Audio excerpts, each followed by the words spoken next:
Lexus has given its smallest model, the UX, some updates for 2022. Is this new UX better than ever, or is it just a value option in the luxury subcompact crossover market? We're over at the Lexus press room to talk about these updates on the 2022 UX. If you're new here, my name's Kirk. I talk about Lexus a lot on the channel, so make sure you're subscribed for more Lexus updates. And we're going to talk about some of the updates on the UX today. We're also going to talk about where it is in the market right now, and also what this vehicle needs to be better. So let's start with the new updates. Well, we got a couple new colors here. Grecian Water, which is kind of like this powder blue. It's very pretty. I think it'll fit well on the UX. And Sonic Chrome, which is the same thing as Cloudburst Gray. And what's interesting is usually Sonic Chrome is used overseas to explain Cloudburst Gray. So I don't know when this vehicle does come out for the 2022 model year, if it'll actually be Sonic Chrome for the United States or if it will actually be Cloudburst Gray. The second bullet point seems to be redundant because it's saying the same thing, but Cadmium Orange has always been on the UX. It actually debuted on the UX in late 2018. So I don't know what they're talking about here. But we do have available color-keyed over fenders included on the Premium, Luxury, and F-Sport. So as long as it has a package and it's not the base model, it will have color-keyed fenders. But strange enough is that none of the press release images or videos show the UX with color-keyed fenders. So that leaves me scratching my head, which the UX in general makes me scratch my head. So if we go back a few years and we go to Automotive News, they saw this huge rise in subcompact crossover sales. Starting in 2010 with just 10,000 sales, then less than a decade later, almost 800,000 sales in the subcompact crossover market.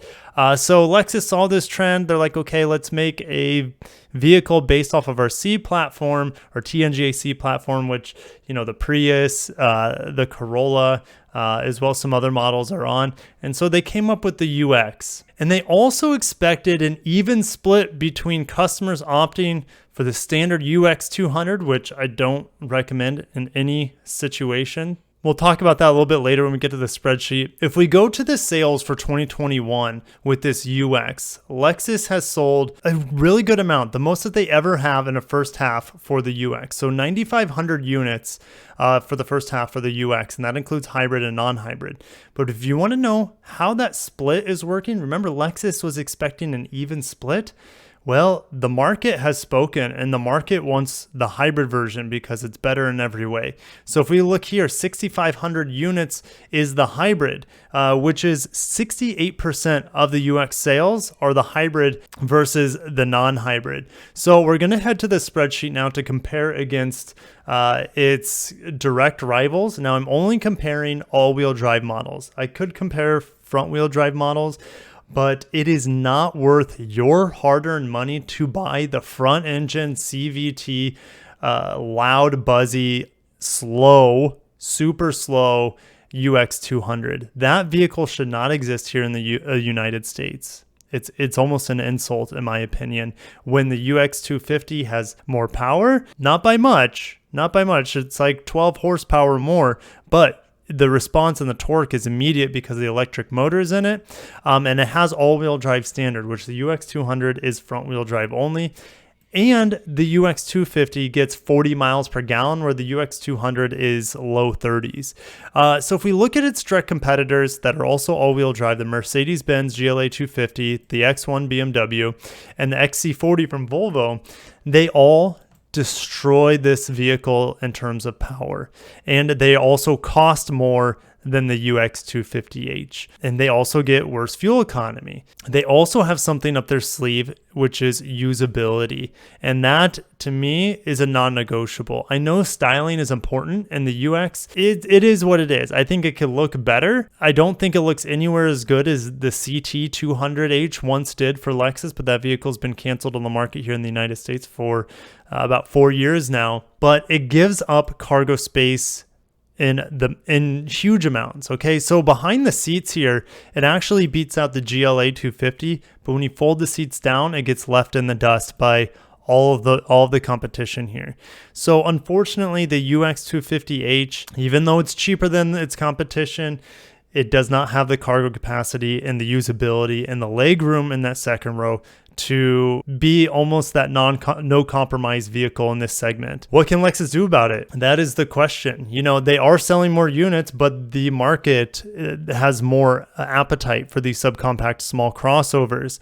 So the fact of the matter is, when we go to the sales numbers, even though Lexus sales are increasing, so are its competitors, especially the Volvo XC40. The UX and the XC40 were selling about the same volume for the first, over the first year or so. The Lexus UX was out. And then something happened where the XC40 just took off like a rocket and is now even beating the GLA. It's beating the BMW X1 and it's beating the Lexus UX. Now that's just quarterly sales, but if we look at this trend here, I expect the Volvo XC40 to be probably at the very top. Now, there are other competitors like the Audi Q3, but this comparison chart would only allow me 4 different models here. So I left them out, and they usually sell like the GLA. So they're right up here at the top. So really, the Volvo could very well overtake all of its direct competition here in the United States in the subcompact crossover market. And the Volvo has a lot more space. I'm telling you, I've driven both of them. It also has a lot more power. Lexus sales are getting better on the UX, but that is not because the vehicle is more compelling. It's just because that the market is larger for that specific niche in the market, the subcompact crossover luxury segment. So what can Lexus do to this to get it closer to the horsepower of its competitors? Would they put a turbocharged mill in there? No, but Lexus has said that F-Sport performance models are coming for the lineup. The first ever was the Lexus IS 500 F-Sport Performance. Make sure you subscribe because my review goes live on that in September 10th to be exactly. So make sure you stick around because it's a fun vehicle. Anyways, how could they make the UX more fun? F-Sport Performance, well, you know, I think Lexus just continued the 2-liter turbo that they had in the outgoing NX, and they're replacing it with the 2.4-liter. That is never going to be seen in this UX. It would be amazing, but we're not going to see it. And what about the GR Yaris's engine, the 3-cylinder 1.6-liter turbo with up to about 300 horsepower we're hearing with potential rumors in a GR Corolla? Well, I don't see that engine coming to this vehicle either. I don't see a manual transmission, and I don't see it being mated to a CVT. That sounds awful. Could they made it to an 8-speed? Maybe, but I just don't see that engine working in this UX. Would it be amazing? Yes. Would I want it? Yes, but I don't think Lexus would do that. The only thing left for this UX 250H, not counting the full electric, because we're not going to get that here in the United States. That's for other markets, UX 300E. But the only thing left would be a Direct 4. The problem is that it might eat away at even more cargo space in the Lexus UX. So really, they can't really do anything more with this vehicle than what it's already at right now. It's kind of maxed out. We're not going to see any more power on it, I don't believe. We're not going to see them repackage it in a way where it gets more cargo capacity. That's not happening. But there are rumors out there on the market regarding a Yaris Cross becoming or at least having a Lexus variant to it. I don't see that happening either because the Yaris Cross is a B segment vehicle and has even less cargo capacity than the UX. So I don't see that being an option here in the United States. But what about a Corolla Cross? Well, now you got me thinking because the Corolla Cross is being built here in the United States at the Alabama Mazda plant. And could they one day open up a assembly line for a Lexus UX successor at that Corolla Cross plant? I think it's a possibility, but that's really far into the future. And what we have now is the UX with no chance. I don't see any chance of it getting upgraded, and they really just have to redesign it.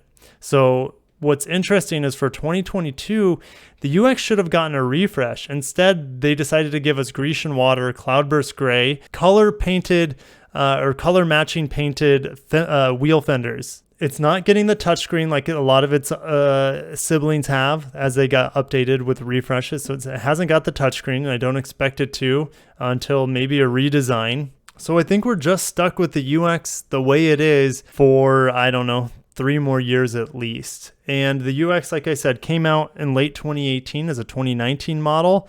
So typically 19, 20, 21, 3 years. And then the fourth year, which is a 2022 model, that should be the refresh. By 2025 model year, in theory, should be the redesign. And that is a long ways away for a UX redesign. Just needs to be bigger and have a little bit more power. And I don't think they'll be able to give it more power until we see a complete redesign of this UX 250h that would have a plug-in hybrid variant. And that way they can implement the Direct 4. So I think we're a long ways away. Still probably 2023, 2024 until we see a more versatile UX, one that has a little bit more cargo capacity, passenger capacity, and more acceleration while still providing excellent fuel economy, maybe even plug-in range. But that, guys, it's 3 to 4 years away. And even a refresh, let's say we do get a refresh for the 2023 model year, there's not much they can do to it. They can change the wheels, the bumpers, maybe add a couple more paint colors, change the interior colors just a little bit, maybe give it the touchscreen, but they really can't do much else to this UX. And it might sound like I'm dogging on it, which I definitely have been most of the video, and it deserves to be dogged on in certain ways. But also, I do like the UX hybrid for a lot of ways, not the 200. I dislike it so much, but the UX 250h, I actually like it quite a bit. It's very comfortable. I like the interior design. Chika Kako, the first ever woman designer for a Lexus vehicle, designed the vehicle, was the chief engineer or chief designer, I should say, on it. And I think it's a really amazing vehicle on the inside. It's just a little cramped. On the outside, it's not my favorite design, but I definitely like the way it drives. It's smooth, it's quiet.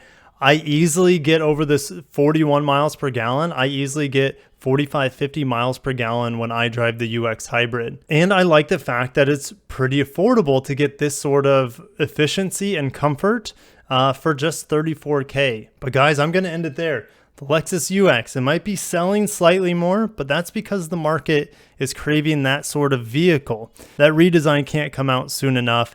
And we're stuck with the vehicle the way it is until we get a complete redesign. It needs to be bigger, it needs to be more of a Corolla Cross vehicle and a little bit more power. But guys, I am going to end it there. Thank you so much for watching.